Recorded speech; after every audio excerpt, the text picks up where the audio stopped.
안녕하세요. 이상큐브입니다. 국내 언론에 따르면 지난달 31일에 국방과학연구소 주관으로 도산 안창호함에서 SLBM을 발사하는 비공개 수중사출 시험이 처음으로 진행되었다면서 순조롭게 진행된 것으로 안다고 밝혔습니다. 이번 시험 발사 성공으로 SLBM 개발이 완료되면서 한국은 미국과 러시아, 영국과 프랑스, 인도와 중국, 북한에 이어 세계 8번째 SLBM 보유국이 되었습니다. 또한 며칠 전에는 SLBM의 시험 발사에 성공하여 SLBM을 양산하고 실전 배치할 전망이라고 국내 언론에서는 밝혔습니다. 이러한 한국의 움직임에 가장 많은 관심을 보이고 있는 나라는 중국일 것입니다. 충남 태안의 국방과학연구소 안흥시험장 앞바다에서 SLBM을 시험 발사할 당시 중국의 정보함이 관련 정보를 탐지하고자 주변 해역에 머물렀다고 밝혔습니다. 국내 언론에 따르면 시험 발사를 앞두고 서해 흑산도 앞바다 동경 124도 부근에 중국 정보함이 출몰했으며 당연히 한국형 SLBM 발사 동향을 감시하며 정보 수집에 나선 것으로 보인다고 언급했습니다. 기본적으로 중국은 미국 해군 기동함대를 따라서 다수의 정보함을 운용하고 있으며 한국 영해에 출몰하는 경우는 그다지 흔치 않다고 합니다. 이는 그만큼 중국이 한국의 SLBM 개발에 큰 관심을 가지고 있음을 의미합니다. 그리고 사실 한국형 SLBM 자체가 주로 중국의 위협에 대응해 개발된 모델이기도 합니다. 그럼 한국의 장보고3와 SLBM이 왜 개발되었고 어떻게 개발되었을까요? 1991년 구소련의 해체에 따른 냉전의 종식은 좋게 이야기하면 다극화, 나쁘게 이야기하면 약육강식의 시대가 왔음을 의미했습니다. 구소련의 붕괴는 곧바로 폴란드와 체코, 동독 루마니아 등 알바니아를 제외한 거의 모든 동유럽 공산 정권의 붕괴를 가져왔으며 1990년대 초반 당시 한국인들도 빠른 시일 안에 북한 정권도 붕괴될 가능성이 높다고 보았습니다. 한국의 정치권과 군의 상층부에게 있어 통일은 곧 북한을 미국에 대한 방파제로 여기고 있던 중국군의 한반도 개입을 의미하기도 했습니다. 아무리 성공적으로 통일을 이룬다고 해도 최강대국인 중국과 러시아와의 국경대치라는 최악의 악몽이 시작되는 것입니다. 오랜 냉전에 지친 미국은 1990년대 중반부터 동북아시아에서 군사력을 감축하고 그 임무를 껄끄러운 상대인 일본에게 위임하기 시작합니다. 그렇다고 북한의 군사력도 여전히 무시할 수 없는 수준이었기에 국방부 전략기획단은 시대가 낳은 문제를 해결하고자 오랜 숙고와 토의의 시간을 가졌습니다. 그 결과 1990년대 초반에 얻어진 답은 다음과 같았습니다. 북한군을 대비해 균형적이고 대칭적인 육해공의 발전을 지향하면서도 가장 효용성이 큰 병기를 골라 이를 주변 초강대구경으로 특화시키는 비대칭 전략이 필요하다라는 결론을 내렸습니다. 비대칭 전력으로 가장 효율적인 점은 적의 해상지배 상황에서 작전할 수 있는 전투수단의 잠수함이었고 이 당시에 이미 한국 해군이 총 18척의 잠수함을 운용한다는 중장기 전력 증강 사업이 결정되었습니다. 잠수함에게는 보다 전략적이고 정치적인 해결점도 기대되었습니다. 한국처럼 주변 초강대국과 영토적으로 밀접한 국가는 적의 기습적인 공격을 효과적으로 경고할 수단이 없습니다. 그리고 중국과 러시아는 강력한 핵전력을 가지고 있으므로 적의 대량 파괴병기에 대응할 최소한의 대응보복 시스템이 필요로 했습니다. 해답은 안전한 바다속에 대기하다. 필요시 적의 심장부를 공격할 수 있는 전략형 보복수단을 탑재하는 차기 중형 잠수함을 건조한다는 것이었습니다. 한국은 1990년대 다극화 시대 개막에 발맞추어 주변 강대국에 대응할 수 있는 전략적 억지력, 즉 잠수함을 통한 한국적 상호 확증 파괴 전략을 구현하고자 했습니다. 여기서 상호 확증 파괴 전략은 냉전 시기는 물론 현재도 미국과 러시아, 중국과 인도가 사용하고 있는 핵전략으로 상대를 완전히 파괴할 수 있는 강력한 핵전력을 분산 배치함으로써 그 공포심을 통해 상대국 핵무기 사용을 억제하는다는 내용을 가집니다. 그러나 한국이 가장 걱정하는 상대는 바로 중국이었습니다. 중국은 미국과 러시아에 이은 3대 핵강국이며 중국이 보유한 메가톤급 핵무기는 한반도의 큰 위협입니다. 지금도 그러하지만 당시 전문가들도 북한이 급속히 붕괴할 경우 중국군이 한반도에 개입할 가능성이 높다고 보았으며 설사 성공적으로 통일이 이루어진다고 해도 중국과 국경을 마주하고 대치할 수밖에 없었습니다. 중국은 사드 사태에서 보듯 미군과 국경을 맞대는 것을 강력하게 거부하고 있어 자국의 핵전력을 이용해 한국의 북한 수복 작전을 정치적으로 방해하거나 한국에게 많은 양보를 강요할 가능성이 높았습니다. 한국의 입장에서는 가장 확실한 방법은 동급의 핵무기를 보유하는 것이었지만 미국의 핵 확산 방지 정책으로 인해 이를 확보하는 것은 현실적으로 용이하지 않았습니다.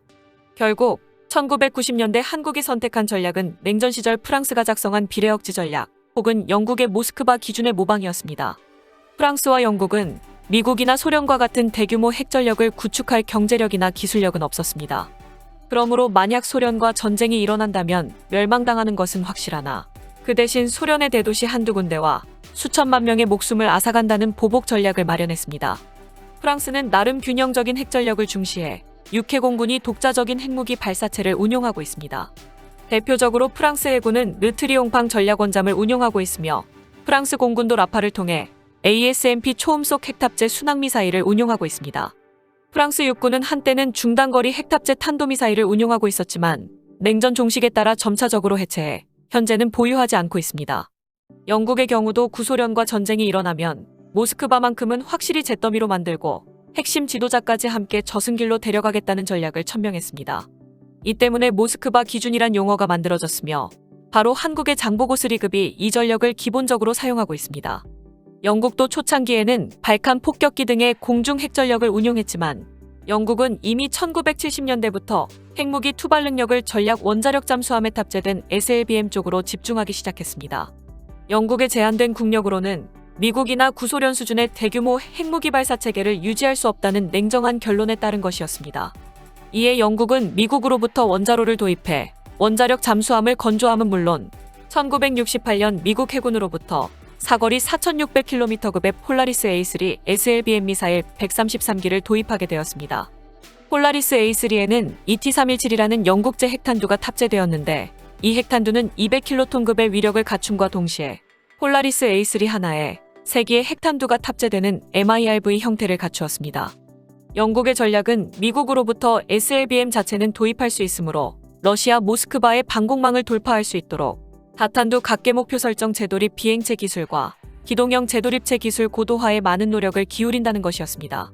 그 결과 영국제 다탄두 각계 목표 설정 재돌입 비행체에는 핵탄두 이외에도 구소련의 레이더를 속일 수 있는 경량기만체가 함께 탑재되었으며 트라인던2에 탑재된 영국제 기동형 재돌입체 핵탄두의 경우에는 미국과 동등 이상의 회피기동 능력을 갖춘 것으로 알려지고 있습니다.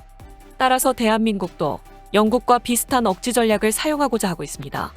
중국의 핵무기 사용 가능성에 대응해 중국의 지도부가 정권을 유지하지 못할 정도로 인명을 살상하고 중국 경제를 30년 이상 후퇴시킬 수준의 능력을 확보하는 것이 목표라고 합니다.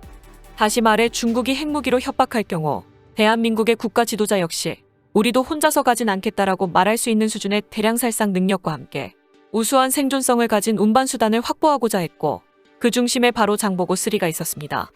잠수함만큼 적의 선제 공격에 생존성이 우수한 무기는 없으며 중국과 일본 모두가 해안에 가까운 곳에 수도를 가지고 있어 해안 근접형 무기에 아주 취약하기 때문입니다. 장보고 3급은 적의 해안선 부근에 접근해 SLBM을 발사할 수 있으며 한국은 세계적 수준의 탄도미사일 기술력을 보유하고 있어 중국이나 일본의 요격망을 충분히 돌파할 수 있을 것이란 분석이 많습니다. 그럼 한국형 SLBM에 탑재할 수 있는 대략 500에서 1000kg 정도의 탄두 중량으로 무엇을 할 수 있을까요? 전문가들은 엄청난 일을 할 수 있다고 말하고 있습니다. 한국은 VX 독가스 개발에 성공하는 수준이 아니라 북한이 김정남 암살에 사용한 이원화 VX 이외에 훨씬 보관이 용이한 3원화 VX 화학무기 기술을 보유한 것으로 알려지고 있습니다. 이외에도 탄저균과 같은 생물학 무기나 스트론튬 90과 세슘 137과 같은 장주기 핵물질을 사용하는 더티밤 등의 다양한 대량 살상 무기 운용 능력을 갖추고 있습니다. 한국형 전략무기의 핵심은 현재로선 화학무기로 보여집니다. 북한 김정남 암살에 사용된 이원화 VX 가스는 평시에는 두 가지의 비교적 덜 위험한 화학물질로 나누어져 있다가 사용 시에 합쳐져 VX를 형성하는 화학무기입니다.